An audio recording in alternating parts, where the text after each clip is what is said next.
बिथांनि डनेट खालामनाय अन्नानै बयबो आखाइखौ तालि होदो बिथांनि होनायाव जोङो दिनै आरामै जिरायनो मोनदों बेखायनो जोङो बिबिसिनि जानानै सार नोंथांनिसिम रोजा रोजा साबायखर होनाय थाबाय बे समाव आङो मानगोनां honourable speaker of Assam legislative assembly Shriyut Biswajit Daimary सारनो समखौ होनाय जाबाय जोंनि गेजेराव गोजोननाय रादाबखौ लाबोनो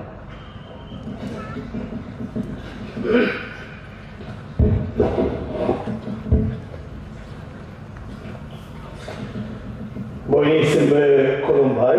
आरो हरि गाहाम दिनैनि बे गोथार बुब्लियाव जोंनि जे बिबिसिनि 98थि बोसोरारि जथुम्मा बेवहाय जोंजों नुजाथिनाय आरो बिनि गुबै जि माखासे बिबानफोर बेखौ लानानै दिनै बेवहाय जोंजों नुजाथिनो हानाय जों बयनिबो सिबिजाथाव जोंनि बिबिसिनि आफादगिरि मुस्रि इनस कुमार बसुमतारी जोंनि गाहाय नेहाथारि मानगेजेर रेभारेन्ड प्रसेनजित बसुमतारी जोंनि मानगेजेर आलासि दं डक्टर रेमा साखासुवा आरो दं रेभारेन्ड इसाक मुसाहारि डक्टर जोंहा प्रदीप नार्जारी आरो जोंनि मानगेजेर डिएम मुस्रि रनजित बसुमतारी मानगेजेर एमसिएलए मुस्रि रेवा नार्जि हारि आरो मानगेजेर एमसिएलए दंबावो जोंहा मुस्रि प्रभात बसुमतारी जोंनि गेजेराव आरो दं जोंहा आलासि रेभारेन्ड रबिलाल बसुमतारी आरो गासै आंनि सिबिजाथाव आइ आफा बिदा फंबाय बिब' बिनानाव रायजो राजा नोंथांमोन बे आंनि थाखाय मोनसे गोदान एक्सपिरियेन्स जोंना उदालगुरियावबो आङो थांदोंमोन दाख्लैहाय आरो नैबे टुक्राझाराव बे धोरोमनि मुङै गासै रायजो राजायानो जयै कनफारेन्स खुंनायनि गेजेरजों जोंनि सोरजिगिरि प्रभु इसोरखौ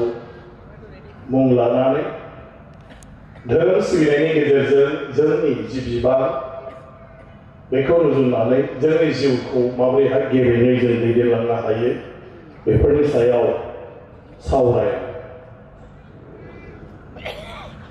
इसोर नङाबा जेबो जाया इसोर नङाबा जों जेबो नङा बे गासैबो मुलुग संसारानो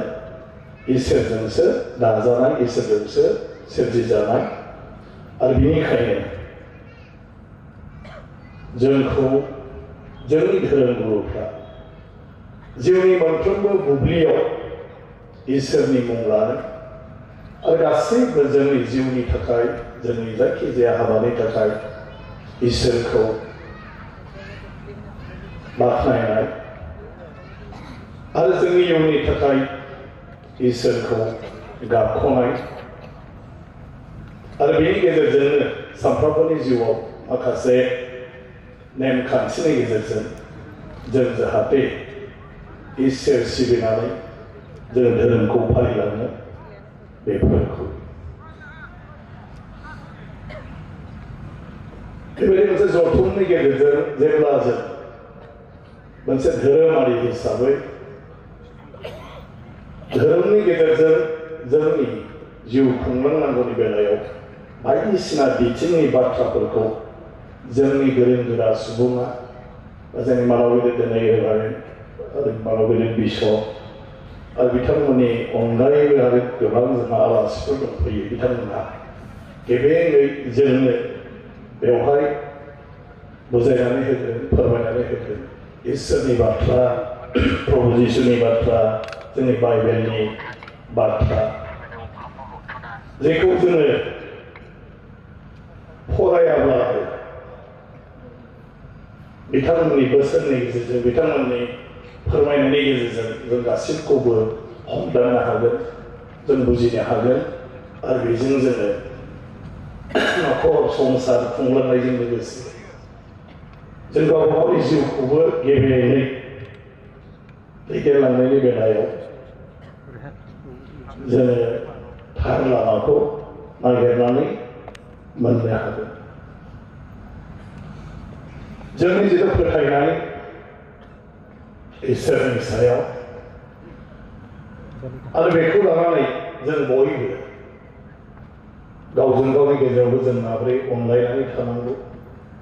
जों माबोरै गावजों गाव मदद होलायनांगौ जों माबोरैहाय गोजोन आब्रुथिखौ हमथानानै जोङो लाखिनांगौ जों माबोरैहाय मालायखौबो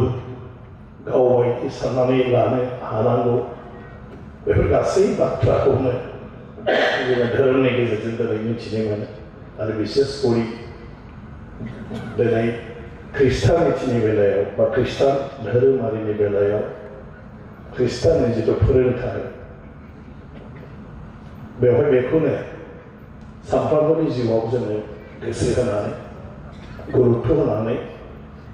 जोङो हान्थियो जोङो सोलियो आरो बेफोरनि गेजेरजोंसो दिनै जोङो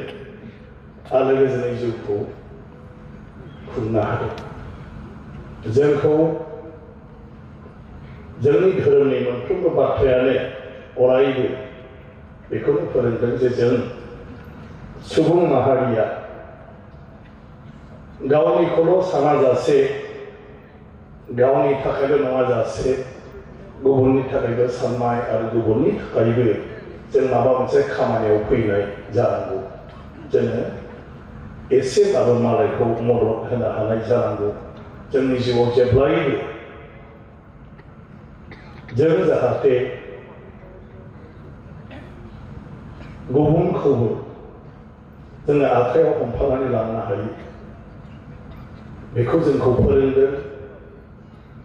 आरो गमामायैनो जों साफ्रोमबो जुदि बिदि जानो हायो जे जों गावनि अनगाबो सोरखौबा एसे अननो हानाय सोरखौबा एसे नायनो हानाय सोरखौबा एसे मदद खालामनो हानाय अब्ला आरो जोंनि जिउआव आंखाला आरो मा थाबावनांगौ दा बेखौ फालिलांनो हानायानो जिउनि बयनिख्रुइबो देरसिन बाथ्रा आरो निश्चय दिनै जोङो धोरोमनि लामाजों सोलिबाय थानाय मानसि हिसाबै धोरोमखौ सिबियो हिसाबै जों ख्रिस्टान धोरोमाव जोंखौ मा बोसोन होदों बे बोसोनफोरखौ जों माबोरैहाय मावफुंलांनो हायो फालिलांनो हायो बिनि सायावनो आं सानो बे 80 बोसोरारि जथुम्मायाव गुवारै गोथौयै सावरायनाय जादों आरो बेफोर बोसोनखौनो जोंनि दैदेनगिरिफ्रा जोंनि जायखौ जों गुरु होननानै बुंदों बिथांमोना जोंनो गेबेङै जोंनो बुजायना होदों आरो बेफोर बाथ्राखौ गोसोआव थि लानानै सानफ्रोमबोनि जिउआव जुदि जोङो बाहायोब्ला बिदि जुदि जों सोलियोब्ला गमामायैनो जोंखौ प्रभु जिसुआ जेखौ बे संसाराव नुजाफैनानै गियान होदों आरो जेरैबायदि मोनसे प्रभु जिसुआ बे बुहुमाव जोंनि गेजेराव अहंकार अन्थाइ बिखा गावजों गाव सैलायै नायनो हालायै बेफोरखौ फोजोबस्रांनानै जोबस्रांनानै अनलायनायनि गेजेरजों सुखु गोजोनै बयबो जिउ खुंलांनो हानायनि जि मोनसे बिथाङा गियान होदोंमोन बेखौ जोङो मोनफुंनो हागोन आं गोलाव बाथ्रा आरो बुंनो सानाखै आंनिफ्राय गाहाम हामलायनाय थाबाय 80 बे बर' बाप्टिस्ट चार्च एसोसिएशननि जि जथुम्मा बे जथुम्माया धोरोमनि बाथ्राखौ सावरायनायजों लोगोसे आरो धोरोमनि जि गियान बे गियानखौ जोंनो गोरों गोराफ्रा होनायनि गेजेरजों जों साफ्रोमखौबो जेन जिउआव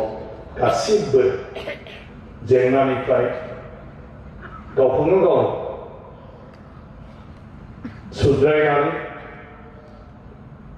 आरो रैखाथि होनानै जों बोरै सोलिलांनो हायो